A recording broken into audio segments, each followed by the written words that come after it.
Just খেতে দারুণ ছিল। সো হ্যালো এভরিওয়ান, আমার নাম শর্মিষ্ঠা, আমি ব্যাঙ্গালোরে একটা পিজিতে থাকি। তো কি রান্না করেছি সেটা আমি এখনই বলবো না। তো মাংসগুলোকে ভালো করে ধুয়ে তারপর সেটাতে বেসিক্স মশলা ওই নুন, হলুদ, লঙ্কার গুঁড়ো, জিরে গুঁড়ো দিয়ে সেটাতে আগে থেকে ভেজে রাখা বেরেস্তা দিয়ে তারপর কিছুটা আদা রসুন বাটা দিয়ে সেটাতে সানরাইজের মিট মশলা গুঁড়ো দিয়ে আর টেস্টটাকে এনহ্যান্স করার জন্য সানরাইজের বিরিয়ানি মশলা দিয়ে ভালোটা স্বাদটাকে আরেকটু দ্বিগুণ করার জন্য এটাতে দিয়ে দিয়েছিলাম বেশ অনেকটা পরিমাণ টক দই দিয়ে এটাকে বেশ ভালো করে মেখে নিয়ে এটাকে মোটামুটি আমি রেখে দিয়েছিলাম 1 ঘন্টার মতন রেস্টে।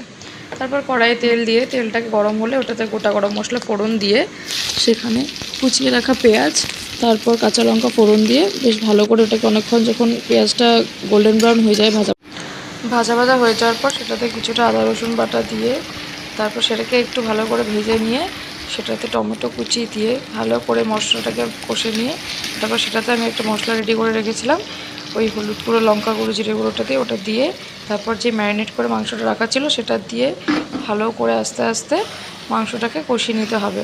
হ্যাঁ, মাংসটা যখন কষাবো তখন এটা দেখবো যে খুব একটা জল দেবো না। তো এদিকে হতে থাকলে মাংসটা, এদিকে আমি একটু আলুটাকে বেশ ফ্রাই করে নিব। তো তোমরা হয়তো এতক্ষণে বুঝেই গেছো যে আমি কি বানাচ্ছি। হ্যাঁ, আমি আজকে বিরিয়ানি বানাচ্ছি। তো তারপর এখানে একটা দুধের মিশ্রণ তৈরি করে নিয়েছিলাম ফুড কালার টালার দিয়ে। তো তারপর চালটাকে ভালো করে ধুয়ে আমি এখানে ভাতটা বানিয়ে নিয়েছি। ভাতটা বানিয়ে নেওয়া হয়ে গেলে একটু হাঁড়িতে ঘি ব্রাশ করে নিয়ে যে ভাতটা বানিয়ে রেখেছিলাম সেটাকে ফার্স্ট লেয়ারে দিয়ে তারপর সেখানে চিকেনগুলো দিয়ে দিয়েছিলাম। তারপর আমি দিয়ে দিলাম যে ভাজা আলুগুলো আগে থেকে রাখা ছিল সেগুলো দিয়ে দিলাম। তারপর সেখানে উপরে আবার আরেকটা লেয়ারে ভাত দিয়ে দিলাম। তো সেগুলো সব কিছু দিয়ে দেওয়া হয়ে গেলে যেই দুধের মিশ্রণটা তৈরি করে রেখেছিলাম ফুড কেওড়ার জল মিঠা আতর দিয়ে সেটা আমি ভালো করে দিয়ে দিলাম লেয়ারিংয়ে।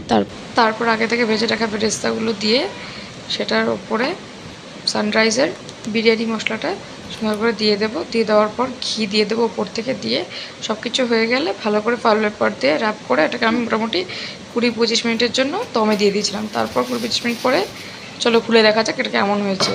দেখে তো মনে হচ্ছে ভীষণ ভালো হয়েছে খেতে। তো চলো এটা রেডি, এবার আমি বিরিয়ানিটা টেস্ট করে দেখি।